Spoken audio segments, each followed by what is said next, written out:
Welcome in, guys. Happy Friday. We got a pretty good NBA slate. We've had a pretty good couple of days. Appreciate everyone who tuned in on Wednesday. You guys know, left you off with the winner there. Lakers, last couple of nights, getting it done. LeBron James turning back the clock. Just doesn't seem to age. Back-to-back big performances. They needed every bit of him last night, but our Wizards plus 9.5 cashed that as well. So last couple of days, couple of winners. Had the big Mavs bet on Tuesday. Really been a good stretch of a week since Sunday. Hopefully we can pick it up and continue. We got March 1st today. Let's have a big month of March heading on into MLB season. As always, like, comment, subscribe below. John, I know you were maybe hoping LeBron would sit last night. It was just such a good spot for the Wizards. Everything going to the Lakers with a letdown, look ahead to Denver, and they took care of business. Let me get to that in a second. As Ben just said, subscribe, like, comment. We can't get you guys to do it. I told you guys the other day, got to give me 30 foot. We're doing, so over 200 people saw our last video, Wednesday's video, and we're lucky if we got 40 likes and a dozen or so comments. Not going to get it done, guys. You'll do better here, or we'll cut it down to Monday and Friday next week. And only you're missing out. We're still going to make money betting our games as we did last night. We took the Wizards, as Ben said. Let me dig into that a little bit.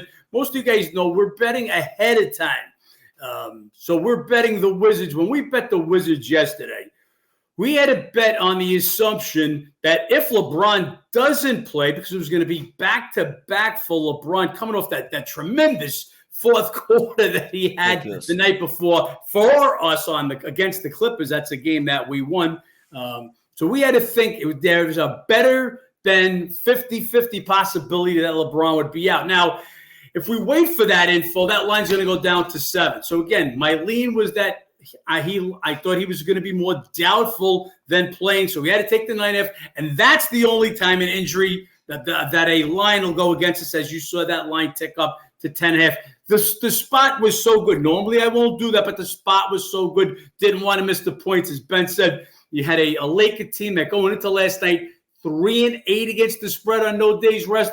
You get the Washington Wizards. As bad as their straight-up record is, they are the third best against the spread record on the road. It was all the stars aligned for that spot last night. So we were all over the Wizards. Again, on the Wizards, on the Mavs the night before, on the Lakers the night before, then the Mavs. So our big bets had a nice little hit. Things starting to fall into place, feeling much better. But again, we'll talk about that early betting in our one game today that we actually sent out last night, and we'll tell you why that line moved back against us a little bit. Still got the edge there. Yeah, big card going on today, guys. One bet so far. It's a total. If you guys want to stick around, we'll go through it, and we'll see what we can get cooking up here. Top game on this card today, Cavs at the Pistons. Cleveland, 6 games in 9 days, coming off a tough OT loss against the Bulls. Mitchell, he's questionable. And this Pistons team keeps on covering right now. They're coming off a big win against the Bulls, beat them by 10, 8-2 against the spread their last 10 home games. Matchup history is kind of weird. Cavs, they dominate a little bit. They've now won, the last 8 meetings, but Pistons covered all 3 meetings this year, losing by an average of 8 points. This number right here is pretty spot on, would be a slightest of leans to Detroit, but I would look for them at halftime catching a bigger number. Yeah, well, it all depends, again, on the injuries here, because not only is Mitchell questionable, LeVert questionable. That's your 6th man. He actually dished 15 assists off the bench in his last game. So we'll wait to see that, as Ben said, 6-9. And that last one, a double OT game in Chicago. Detroit's, they've got 2 days rest. This is a spot for Detroit. We'll wait to see where the injuries, Pistons are nobody in this one. Then we have Hornets at... And I'm sorry, Ben, Pistons 8-2 against the spread their last 10 home games. Yeah, getting it done covering. We have Hornets at 76ers next. This game reminds me very similar to the Pistons-Knicks we saw a couple days ago. The Knicks and the Sixers. I mean, just not the same teams that they were. And yes, there's some ownership in these matchups. Yes, they are much better than the Hornets and the Pistons.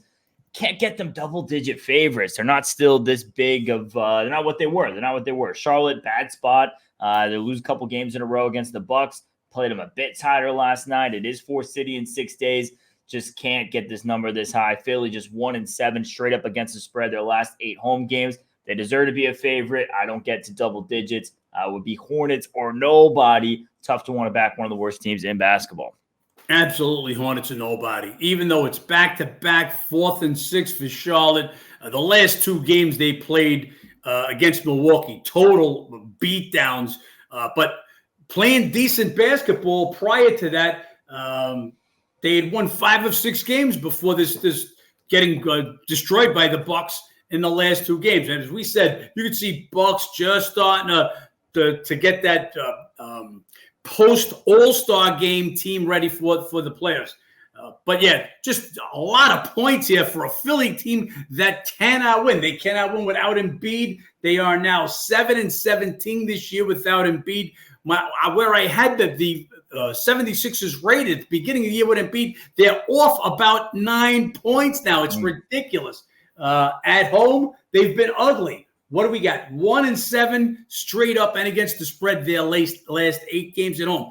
The one thing here is Philly has owned this matchup, winning 10 of the last 11 meetings in Philly, 7-4. I just don't know if that's enough. It's a plus 11.5 or nobody with the Hornets. This is the one game I do have a bet on right now, and I sent it out last night. So let me just read you. This is exactly what's in our preview. Last 3 meetings went under 202 points per game. Hornets last 7 went under 198.8 points per game in their last 5 games since the All-Star break. 76ers last 5 went under 210.6 points per game. We bet this last night, as I said. The game went down as low as 211. But just the way all luck has been, referee, we get the referee assignments at 9 a.m. day of the game. And sure enough, who do we draw in this game? But Evan Scott, who's the over is 19 and 11 in his 30 games ref. That's the highest percentage of overs of any ref in the NBA. So it went down a little bit. You'll always remember when you guys see after 9 a.m. in the morning, when you see those lines, those totals start to move, that's got a lot to do with who the referees are. And that's what happened here.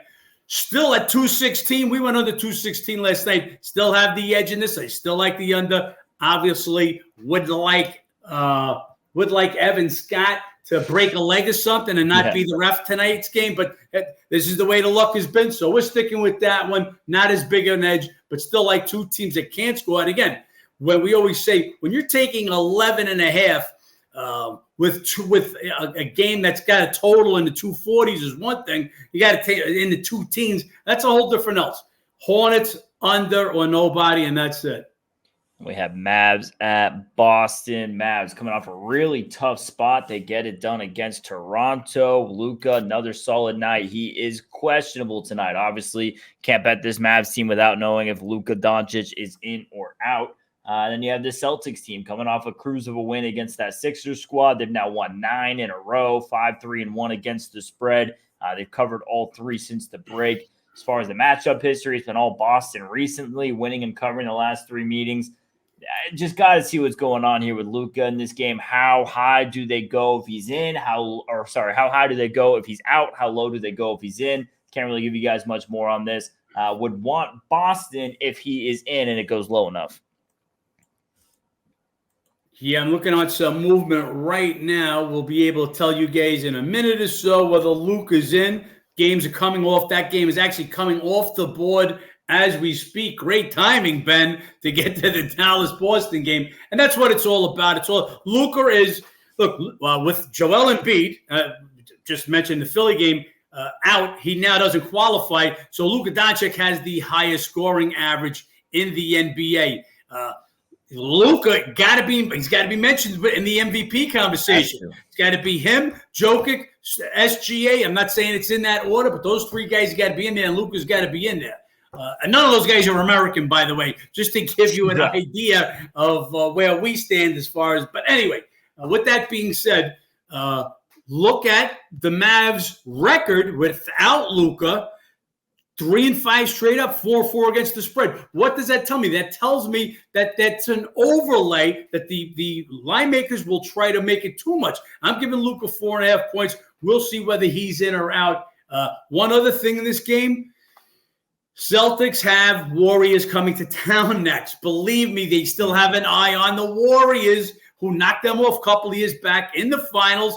And I believe, let me get the right stat for you, coming into tomorrow, Golden State's beat them 5 of the last 6 meetings, covering all 6, winning 2 of 3 at Boston. So if there is no Luka, you just might see the Celtics take it a little easy. So we'll look to get that information out to you. Not yet, just waiting on it. We'll break that as soon as it comes out. Yeah, you made that comment about none of them being American. It's I want to know what's happened to the American big man. It doesn't exist anymore. I mean, you had that era, 90s, 2000s, obviously Robinsons, Ewing, Shaqs, that region. It's kind of ended with Dwight Howard, but all the bigs in the league, even some of the rotationary bigs, guys like Nurkic and Bol, it's just all Euros. It's the American bigs were the guys that played with their back to the basket, and that era is over.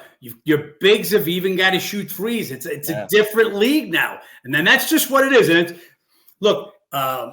just the way baseball changed really last year. They made rules to change the league. They made rules to get more scoring. Well, the NBA has done that. Mm-hmm. They don't want that rough and tumble 80s play, mugging guys going in the lane. They want that cleaner European game. So if they want the cleaner European game, the guys that are going to do well in it are the Europeans, not the guys that are growing up playing in the park, playing in the gym, but banging it in the paint. So different game. You move along as the game moves along. I guess it's always adjusting. Just as a coach has to adjust in a game, we've got to adjust to how the game is being played. Actually, one of our members in the chat just asked that the other day. Well, what do you see any of the changes? Well, one of the biggest changes, the scoring just keeps going up in the last couple of years. 2, the extent that the NBA is now officially looking into, okay, how do we dial it back a little bit? I mean, you've had what?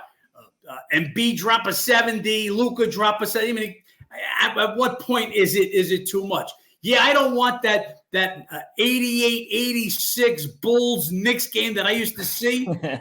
but this Indiana Pacers $140 a game, that's something different too. So if you can get me in the middle somewhere, that's where the game belongs. We'll see if we get back to that.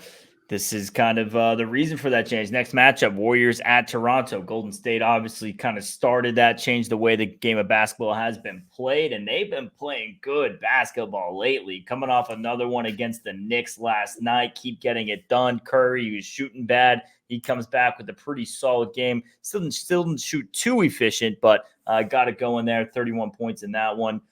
Golden State, 10-2 the last 12. They have the NBA best road against the spread record. You have Toronto coming off a tough loss there against Dallas. Raptors, they had a 3-game win streak before that. As far as the matchup history, Raptors, they get the Warriors earlier in January. That was during that horrendous stretch they were on. Golden State, though, they got both meetings last year. A little bit of home revenge. Not the best of spots for Golden State, but as hot as they are, I cannot go against them. Golden State or nobody laying the points on the road in this one for me.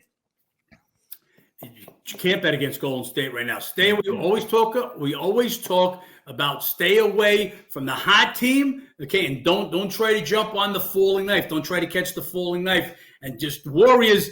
Look, I had them buried. My bad. With the death of the assistant coach, I thought that was the final. I said, pardon the pun, the final nail in their coffin. Well, no.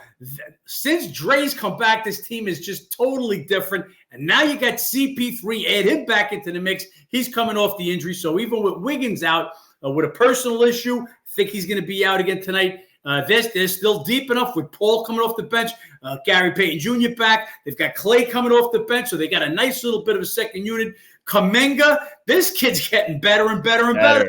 Got to be careful. Don't sleep on the Warriors. Again, I don't have them in that top 4 in the West, but that you can't match their level of playoff experience, what they've gone through in the last decade. So got to be careful. But again, real tough spot. So they're back-to-back, 3rd and 4. Toronto was home and had a day off, so Toronto's just laying there. Does Toronto want to play anymore? That's the whole difference in this game. Can't take the Raptors as a home dog. Don't really know if they want to play. They gave Dallas a good fight in their last game up until halftime, and then Dallas took over in that game. Warriors come in red hot. Just can't bet against them. We have Kings at Minnesota. Nice little Western Conference battle. Kings coming off a bad loss at Denver. They were just kind of due for that one, a little bit of revenge situation. And you have this Minnesota team who's winning games since the break, but not covering. 3-1 straight up, 1-3 against the spread, coming off a couple of wins against the Grizzlies and Spurs where they handled them, but don't cover the big numbers. Fairly decent number in this game. As far as the matchup history, it's been all the road team. They won the last 5 meetings. Kings, they won the last 2 trips to Minnesota. Would be Sacramento or nothing. Got to see what's going on, though, with De'Aaron Fox in this game. But, yeah, Kings, they keep on getting it done on the road. Minnesota winning games. I imagine Kings keep this one tight. Okay, so we're seeing the Mav number go down. Still no official word, but it's come back on the board at 8.5. Got to find out what Fox. Fox did miss that last game with Denver, and you saw what they are without him. They need him there. Even if Sabonis is going to pull those triple-doubles, just not enough firepower. Timberwolves have not been playing great at home. They're listing Edwards questionable. Minnesota is starting to get like the Lakers, what they do with Anthony Davis and LeBron, and listing a lot of guys. The last game they had Cat questionable, Gobert questionable, Conley questionable, Edwards questionable. They all played. So they're starting to play that game. So I think Edwards will play today. So it's really all about Fox. No Fox. This number could be a little bit higher. If not, it should be a little bit lower, but no big edge in this one. Expect Zach to show up after an ugly loss at Denver if Fox is in. Then we have Pacers at New Orleans. This is second game of a home-and-home. Pacers get it done in the first one. This matchup's been all home team. Home team now 5-0 the last 5 meetings. Pels winning the last 2 in New Orleans pretty handedly. This would be Pelicans or nothing. It's just a simple spot read. I mean, the number's pretty up there. Don't really see an edge on the number, but I won't bet against this spot. It would be Pels or nothing. This is one of those games I'll be watching live. Indiana's as streaky as teams come in the NBA. I'll be looking for one of those Indy 7-0, 9-0 runs and be looking to get the Pels at a cheaper price at that point. No way I want to go against that home-and-home split spot. It seems kind of stupid obvious, but stupid obvious enough I won't go against it. Yep, I agree with you totally, Ben. But my number on this game says just what the number is, and maybe a little bit lower. I'm 4.5. The game is sitting at 5, and because I'm already figuring in the home-and-home revenge and how the Pelicans have played in this series at home. What do we got here is just okay, that's nonsense. Look, you guys know what the Pacers are. Best team in the NBA in scoring, lead the league in scoring, lead the league in field goal percentage, but worst, where am I? 28th, giving up 122 points a game, and worst, giving up 50.4% shooting. So that's what they are. Shoot the ball well, give up a lot of points. Same thing here. Pelicans playing on the other side. They've been playing a little bit more defensively last few games. Again, my number 4.5 on this one. We'll wait to see if there's any surprises as we go on later in the day. Next game, we got Blazers at Grizzlies. If you're watching this game tonight, make sure you call that number. I don't think for a betting podcast we talk about that enough. Call that 1-800 number if you have a gambling problem. But if you're watching this Blazers-Grizzlies game tonight, seek help. Disgusting game. Grant and Simons. They're coming off this Blazers game. They lose to Miami. They played all right. No Brogdon's been a problem. They're 0-18 without him. Portland's lost 9 in a row, 2-7 against the spread. This Memphis team, they're going to be missing more guys. Got to see what's going on. Jaren Jackson, he's out. You have a lot of these role players who are questionable. 2 most depleted teams in the NBA going at it. Your 2 lowest scoring offenses. You could close your eyes and bet the under in this game, but other than that, it's not one I would tune into, not one I would bet for entertainment, and not one I would want to bet a coin toss of a side here. No, this is 2 teams now going for losses. So when we get to this part of the year, now who's looking for chips for the draft? And that's what these 2 teams, nobody's playing. So Ben already told you, Brogdon, what is it, 0-17 without Brogdon? 18 now, yep. 0-18 without Brogdon. Ayton, who's played some decent basketball, at least he's getting numbers because somebody's got to get them. Looks like he's going to be out also for Portland. You go for Memphis. Now, you already know you've got Ja, Smart, and Bane out. And out throw Triple J, he's going to be out. I don't know why he's going to be out. 30? What do you have? 30? Jackson, 33 points, 13 rebounds last game, but he's injured all of a sudden. Yeah. Nobody wants. I can't bet two teams that neither one wants to win. If it was a straight up game, I wanted to bet Portland in this game. They've won 4 of their last 5 trips to Memphis, covering all 5. But yeah, with nobody playing, maybe bet under for you DGs if you got nothing else going for you. If not, we'll find something else for you to do tonight. Yeah, you got tickets starting as low as $3 in that Memphis game tonight. I wanted to see what that would be. So anyone's in Memphis. It's a G League game. Yeah, it's a G League game. Next one, bit better, at least Bucks at the Bulls. John and I see this game a little bit differently. This is one of those what Billy Walsh was talking about. Baker's baking cake, different recipes, kind of baking this line a bit differently. Bucks, not the best of spots, 4 city and 6 nights. Last couple of games, though, against the Hornets, bit of a breeze. Last night's a bit tougher. Then you have this Bulls team coming off a very hard game there against the Cavs. They win that one in double OT. They're also 3rd and 4, but they haven't traveled. Matchup history used to be all Bucks. I mean, they own this matchup for 45 years. And then you have this past season and a half, the Bulls really stepping up, starting to cover. They have covered the last 3 meetings now against Milwaukee. The last 2 times they played tough. They went to OT. I just see this Bucks team. 4 wins now out of the All-Star break. Damian Lillard's been playing a lot better. There was no team who needed the break more than Milwaukee. I think they've shown that so far. I think they have a big ceiling to go. Last 2 times they played in Chicago, you were looking at 7.5-point favorites, 10.5-point favorites. I think it's just a buy low opportunity here. Lines come down too low. No, it's not the best of spots, but Bucks are nobody here for me. Okay, so perfect analogy, Ben, as far as the baking the cake, because 2 people can see it differently. So I'm going to say what I see. And look, Milwaukee definitely, I said, have turned it on. But let's not get crazy. Let's not overprice them. Look at the 4 games.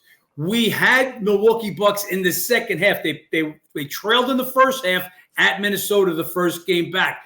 I saw a spot. We jumped on in the second half. They came out with a phenomenal third quarter and then had to hold on for dear life in a tough game. They won 1 quarter in that game, and that was the third quarter, enough for us to win our halftime bet, though.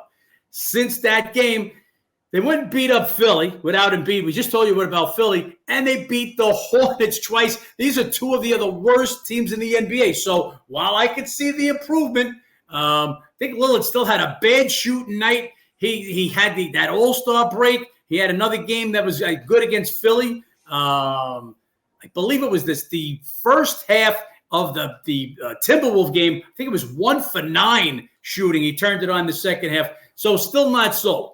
And while their last night's game and the night before weren't really stressful games, it's still 4th city in 6 days. And for followers, when you read those previews, this is exactly why I put them in.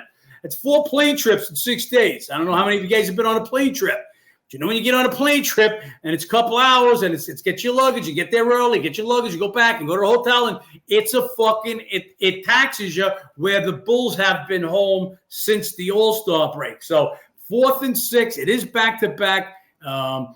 If I knew Caruso would play, because he's questionable, you want to have Caruso. Well, I'm very underrated guy. Matter of fact, the Bulls got more calls on Caruso than Levine or DeRozan at the trade deadline. His defense he's one of those guys. Doesn't light anything up in a box score, but you look to the right under the plus-minus, and you'll usually see him as one of the higher plus. Caruso still questionable. Missed the last game. For me, this is the home dog or nothing. You also have the case. Look, they didn't overload Giannis or Lillard last night. 33, 34 minutes, I believe, both of those 2 guys. No telling if they sit out. That's Giannis is basically a question mark every day. So if that's the case, just that alone be reason enough to bet the Bulls. Ben told you, Milwaukee had owned the series. Last 2 games this year, both gone to overtime. Last 2 of the last 3 meetings in Chicago have gone to overtime. Bulls winning both of them. I expect another close game. Bulls are nobody. See where that one goes. We got one more game on the card. Wizards at the Clippers. Wizards get it done for us last night. They just keep covering on the road. Third best in the NBA. This Clippers team playing bad basketball right now. 1-7 against the spread their last 8. Talk about chicken soup games. I mean, this is everything to it. You have Wizards on a back-to-back off of overtime. You have the Clippers who absolutely own this matchup. 15 straight wins in LA versus the Wizards. Everything cooking up here for the Clippers, and it's part of why you have the biggest favorite on the card, 15.5 points. It's all factored into the line there. I think someone on the live last Friday, they asked us, Vegas factors in the back-to-back, this and that in the line, and this is a perfect example. Everything's factored in here. Goes any higher, could be interested in Washington. We'll see how high this thing can climb up, but, spot is all Clippers. Ben is literally takes the words out of my mouth at this point. We're spending way too much time together, Ben. He knows what I'm about to say. Clippers have played terribly. That's why we went with the Lakers, even though the Clippers had owned that Laker-Clipper matchup before this year. Just feels like, that I think they feel the noose tightening around their neck. Clippers, is it the same old Clippers? PG now missed the last couple of games. Zubac was ill. He missed the last game, questionable again. Here comes Washington, a team they've beaten 15 straight times in LA, covered 7 of the last 8. What Wizards, not only are they back-to-back, but coming off an overtime game, this should be a no-show game and a get-right game for the Clippers. We'll wait on the injuries here. I never lay big favorites like this, but it's Clippers or nobody. We'll see where that line goes. We'll see what's up with Paul George and Zubac in that game. A lot of injuries, as always, heading into this weekend, guys.